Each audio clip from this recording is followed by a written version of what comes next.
Hello friends, कल हमारी colligative properties चल रही थी। तो 4 हमारी कोलिगेटिव प्रॉपर्टीज़ हैं। थोड़ा सा उसको मैं एक बार 2 मिनट के लिए हम रिवाइज़ करते हैं जो हमने कल किया था। यहाँ तक हमारा हो चुका था। पहली colligative property relative lowering vapour pressure, जिसकी हमने इक्वेशंस ड्राइव की थी। Del P naught A minus P A upon P naught is equal to X B, where X B is the mole fraction. P naught A vapour pressure of pure solvent, P A is the vapour pressure of solution.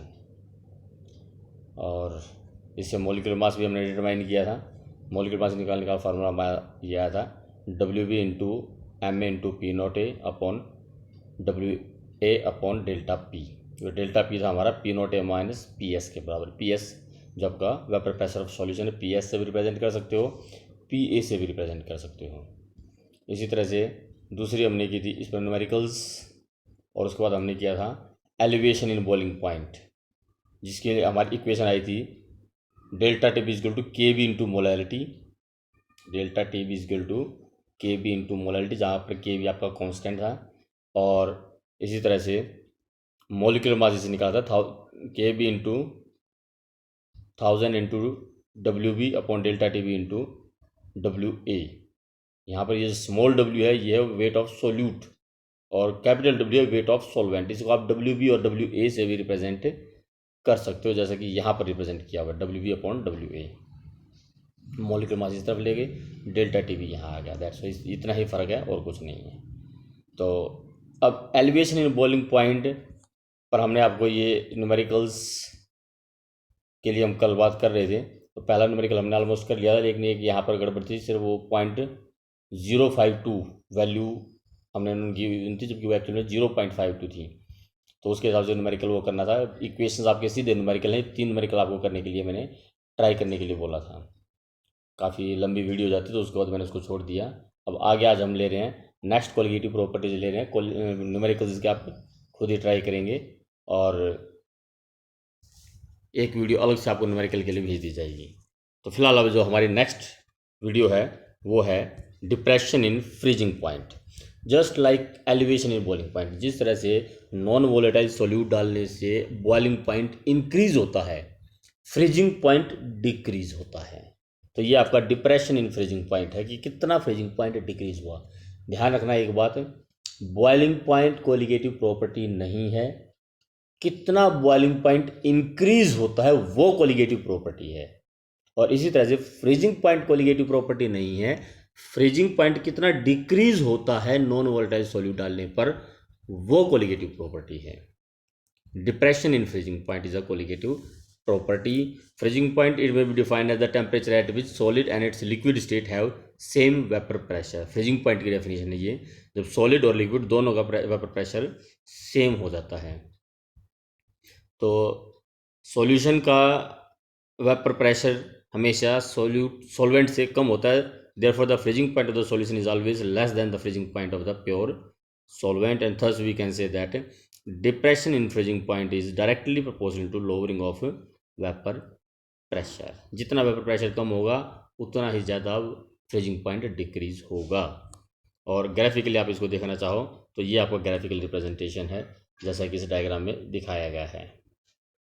ये देखिए ज़रा, ये pure solvent की line है, यहाँ तक आपका liquid phase है, और इस पॉइंट पर वो सॉल्वेंट जब टेम्परेचर अप डाउन करते हो, यहाँ पर एक पर्टिकुलर टेम्परेचर था, लिक्विड फेज था, आपने टेम्परेचर कम करना शुरू कर दिया और इस फेज पर आपका सॉलिडिफाई हो जाएगा और ये सॉलिड सॉल्वेंट हो गया।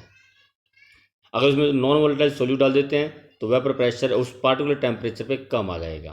और ये सॉल्यूशन की लाइन है, और सॉल्यूशन का सॉलिड से यहाँ पर कम्बिनेशन होता है, तो ये आपका सॉल्यूशन का फ्रीजिंग पॉइंट हो गया। जबकि ये जो पॉइंट था हमारा, ये सॉल्वेंट का, प्योर सॉल्वेंट का फ्रीजिंग पॉइंट था। तो इतना freezing point, this is the difference of the freezing point which decrease.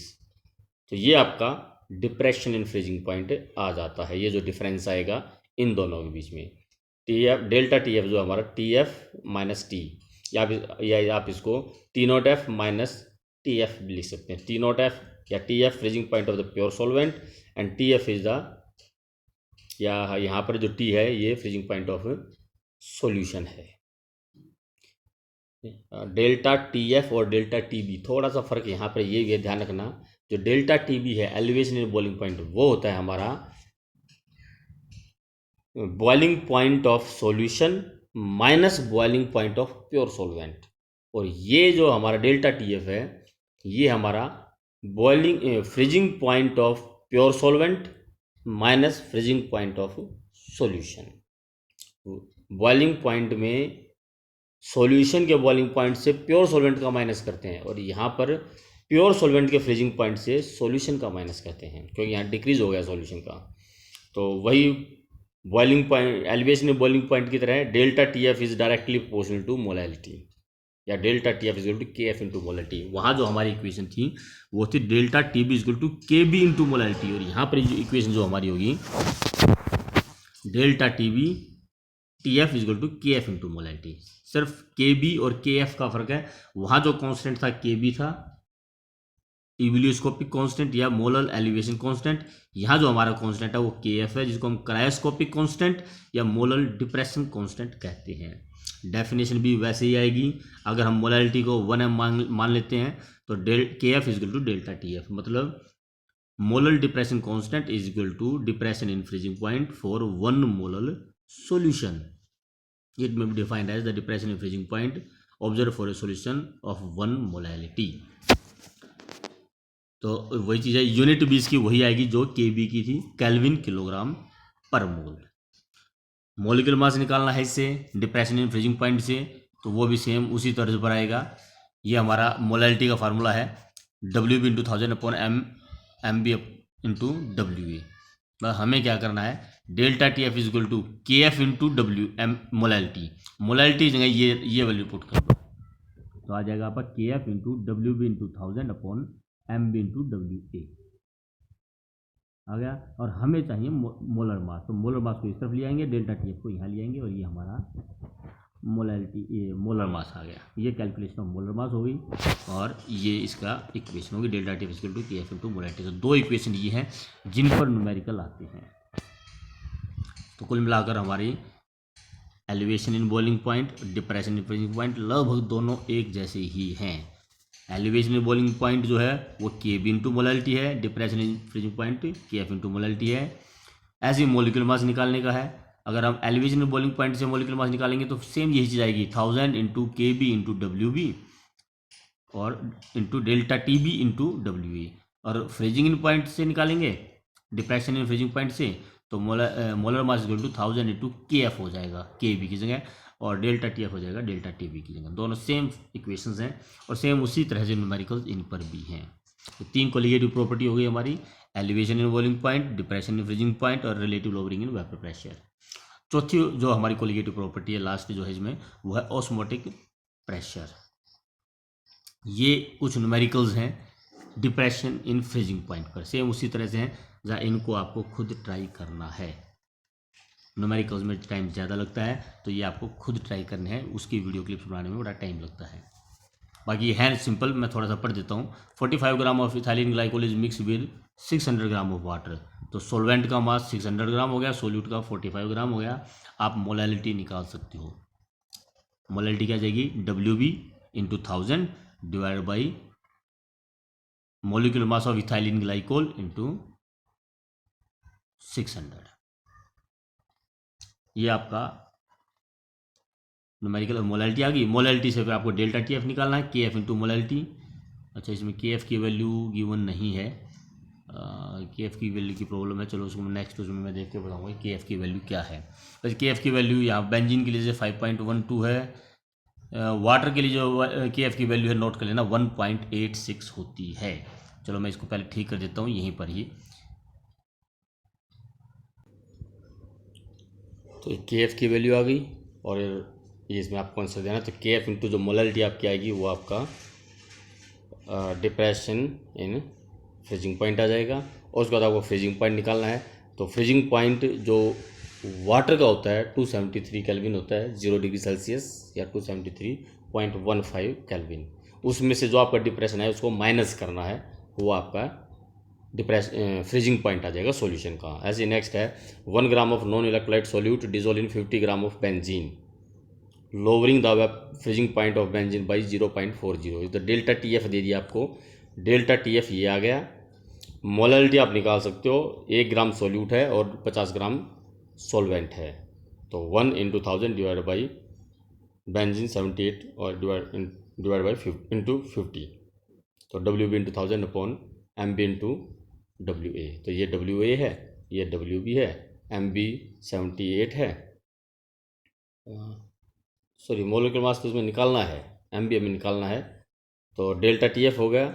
बाकी सारी चीज़ें गिवन है, सिर्फ हमें मोलिकुलर मास निकालना है। तो जो आपका फॉर्मूला था delta T F delta T B से, कि M B is equal to K B into W B into 1000 upon delta T B into W A. बाकी सारी चीज़ें गिवन है, सिर्फ आपको मोलिकुलर मास निकालना है। ऐसे एक तीसरा न्यूमेरिकल ये भी है, ये आपको ट्राई करना। अब यहाँ पर 5% सॉल्यूशन दे रखा है केन शुगर, तो 5% सॉल्यूशन केन शुगर, तो ये मान लीजिए 5 ग्राम cane sugar in 100 gram solution. ऐसे यहाँ पर 5 gram glucose in 100 gram solution, तो 5% बाई मास जो दे रखा है, तो उसके हिसाब से इसको लेकर चलना है। तो कुल मिलाकर यहाँ पर भी सॉल्वेंट का मास 100 ग्राम हो जाएगा, सॉल्यूशन का मास 100 ग्राम हो जाएगा, यहाँ भी सॉल्यूशन का मास 100 ग्राम है, उसके हिसाब से न्यूमेरिकल सोल्व करने हैं। तो उसके बाद नेक्स्ट हमारी कोलिगेटिव प्रॉपर्टी आती है ऑस्मोटिक प्रेशर। ऑस्मोटिक प्रेशर में सबसे पहले हमें ये देखना होगा कि ऑस्मोसिस होता क्या है।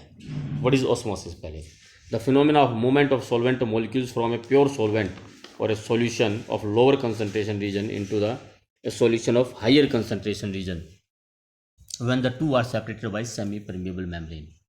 बेसिकली ऑस्मोसिस क्या है? Phenomena of movement of solvent molecules from a solution of lower concentration to a solution of higher concentration. Low concentration से हाई कंसंट्रेशन के सॉल्यूशन में सॉल्वेंट की movement when both the solution are separated by semi permeable membrane. अगर एक SPM membrane लगा देते हैं बीच में, एक तरफ लो कंसंट्रेशन का सॉल्यूशन है तो एक तरफ हाई कंसंट्रेशन का सॉल्यूशन है, तो लो कंसंट्रेशन वाले सॉल्यूशन से हाई कंसंट्रेशन की तरफ सॉल्वेंट मॉलिक्यूल मूव करते हैं। That process is called osmosis. इसके एग्जांपल्स हैं, या 2-3 एग्जांपल आपके यहाँ दे रखे हैं। Remove water shell of the 2 eggs by dissolving it in HCl। HCl में रख के जो वाइट शेल होता है एग का, उसको डिजोल्व कीजिए। Place one of the egg in water, this egg will swells up due to the entry of water into the egg. उसको अगर आप अंडे को पानी में रखोगे तो वो फूल जाएगा, क्योंकि पानी उसके अंदर एंटर कर जाएगा। दूसरा केस है कि now place other egg in NaCl solution, that egg will shrink.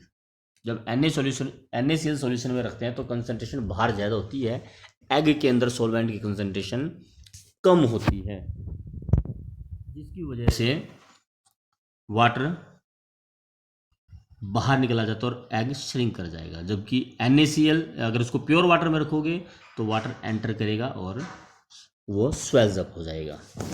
इसी तरह से हम when grapes is placed in concentrated NaCl solution, अगर अंगूर को आप नमक के कंसंट्रेटेड सॉल्यूशन में रखोगे तो अंगूर के अंदर का पानी बाहर आ जाएगा, क्योंकि बाहर कंसंट्रेशन ज़्यादा है NaCl की, अंदर जो है कंसंट्रेशन कम होती है, तो ग्रेप जो है श्रिंक कर जाता है। लेकिन अगर किशमिश को आप, रेजिन को अगर आप पानी में रखोगे तब उसमें पानी एंटर करके वो स्वेल्स अप हो जाएगा। ये सारे एग्जांपल आपके ऑस्मोसिस के ही हैं। तो उसमें फिर आ जाता है आपका ऑस्मोटिक प्रेशर क्या है। ऑस्मोटिक प्रेशर के लिए काम करते हैं, फिर से हम ज़रा आ जाते हैं नोट पर, थोड़ा सा बताते हैं ऑस्मोटिक प्रेशर क्या है।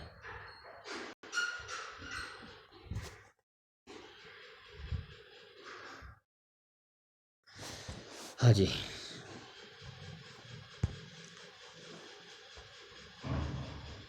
सपोज कीजिए आपका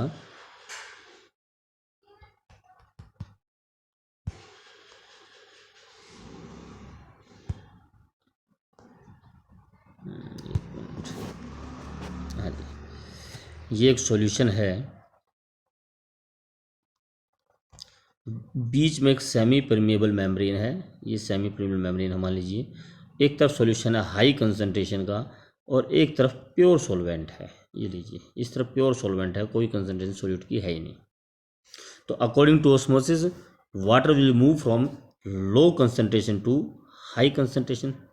वाटर की मूवमेंट इस तरफ होगी, लेकिन अगर हम इस तरफ एक्स्ट्रा प्रेशर लगा देते हैं, यहाँ अगर हमने एक्स्ट्रा प्रेशर लगाया तो वाटर की जो मूवमेंट है वो स्लो हो जाएगी। और अगर हम प्रेशर बढ़ाते चले गए तो एक समय ये आ जाएगा कि वाटर की मूवमेंट रुक जाती है, पानी मूव नहीं हो, क्योंकि हमने यहाँ पर एक्स्ट्रा प्रेशर लगा दिया है। तो इस तरह की जो कंडीशन आने के बाद जो ये एक्स्ट्रा प्रेशर जितना हमने लगाया, that extra pressure is called osmotic pressure.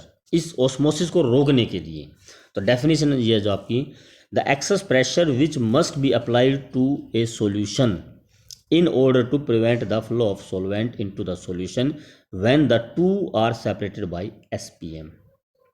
Extra pressure that must be applied on a solution in order to prevent the flow of solvent into the solution when two are separated by SPM. जब दो solution SPM से separated हो तो इस osmosis की वजह से water की मूवमेंट को रोकने के लिए जो यहाँ एक्स्ट्रा प्रेशर अप्लाई किया जाएगा, एक्सेस प्रेशर अप्लाई किया जाएगा, that is called osmotic pressure. तो ये हमारा ऑस्मोटिक प्रेशर है डेफिनेशन। ऊपर वाली डेफिनेशन भी दे सकते हैं, the hydrostatic pressure developed as a result of osmosis is called osmotic pressure. तो इसके बाद इसमें फिर हमारा जो नेक्स्ट आ जाता है लॉज ऑफ ऑस्मोटिक प्रेशर। वही लॉ है जो हमारे गैस के लॉ थे, बॉयल्स लॉ, चार्ल्स लॉ, उसी से रिलेटेड है। Osmotic pressure is also pressure. So pressure जैसे बॉयल्स लॉ था, pressure is inversely proportional to volume, तो यहाँ पर भी हमारा ऑस्मोटिक प्रेशर जो है इनवर्सली प्रोपोर्शनल टू वॉल्यूम है या डायरेक्टली प्रोपोर्शनल टू कंसंट्रेशन है, क्योंकि कंसंट्रेशन भी वॉल्यूम के इनवर्सली प्रोपोर्शनल होती है। The osmotic pressure of the dilute solution is directly proportional to the concentration of the solution at constant temperature. Pi is directly proportional to C या inversely proportional to we, 1/v हो जाएगा। ऐसे ही Charles law है जो हमारा, उसके हिसाब से यहाँ पर pressure temperature Van't Hoff law हो जाता है कि osmotic pressure is directly proportional to temperature. तो दोनों को अगर कंबाइन अगर हम कर देते हैं तो osmotic pressure is directly proportional to C and T, और pi is equal to CST।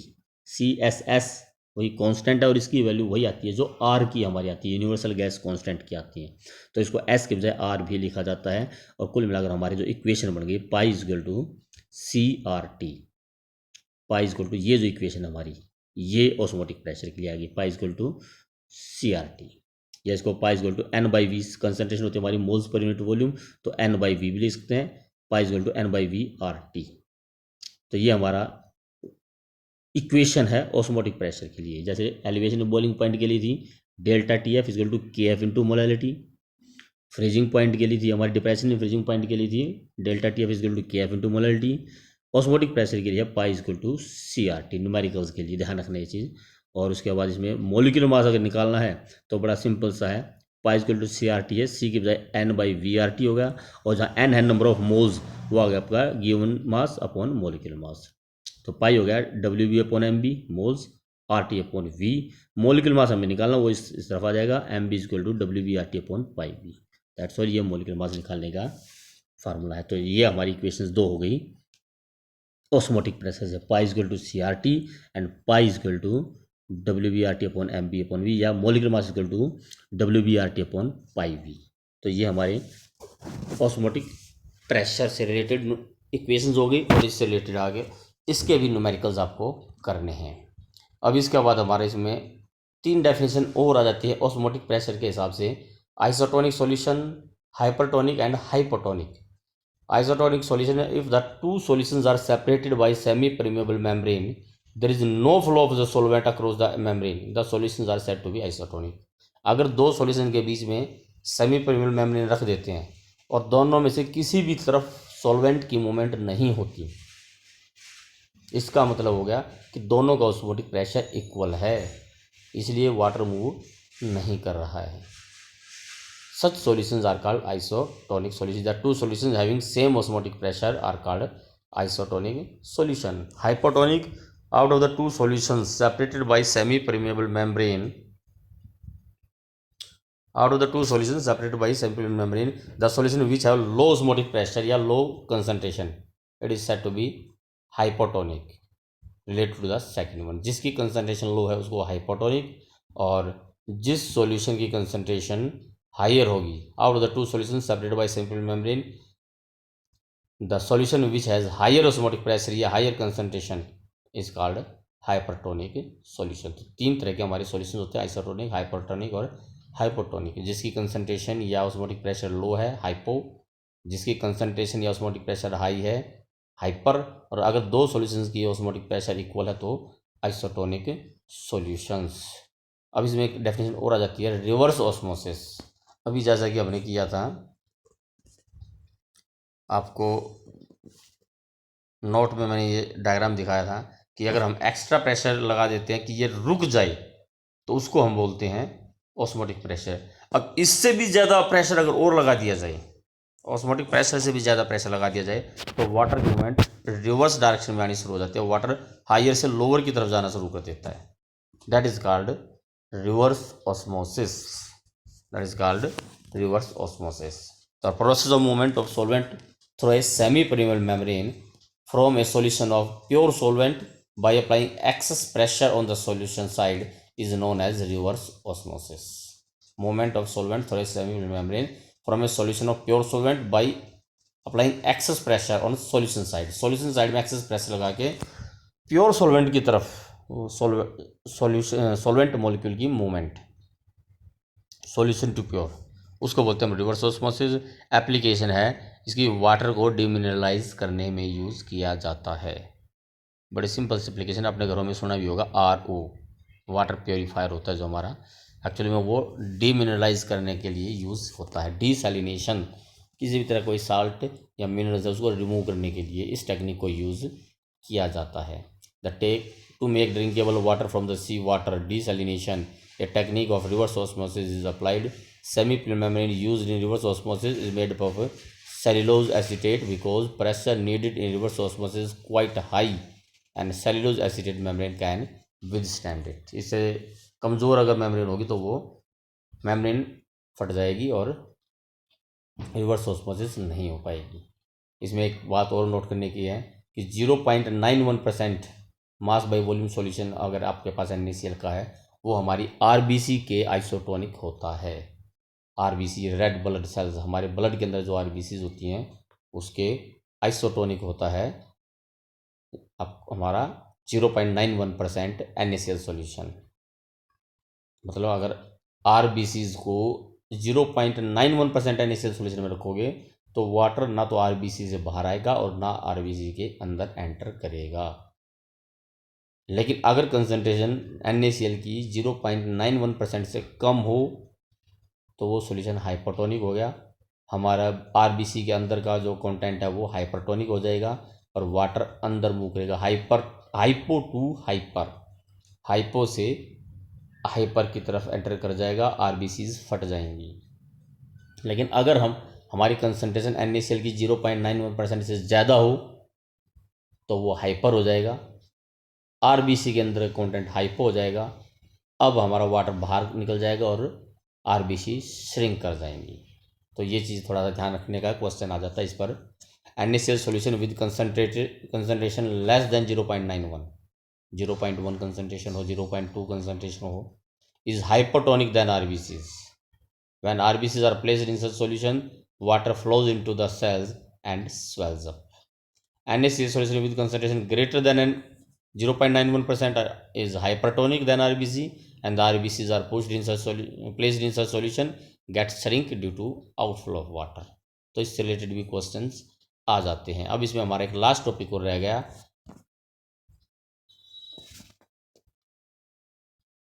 Last topic है इसमें हमारा वांट ऑफ फैक्टर का। ये है हमारा वांट ऑफ फैक्टर से रिलेटेड टॉपिक, और वीडियो आपकी काफ़ी लंबी हो जाएगी तो उसको हम नेक्स्ट वीडियो में लेकर कल इस चैप्टर को कंप्लीट करेंगे, न्यूमेरिकल्स भी बताएंगे इसके बारे में। Thank you.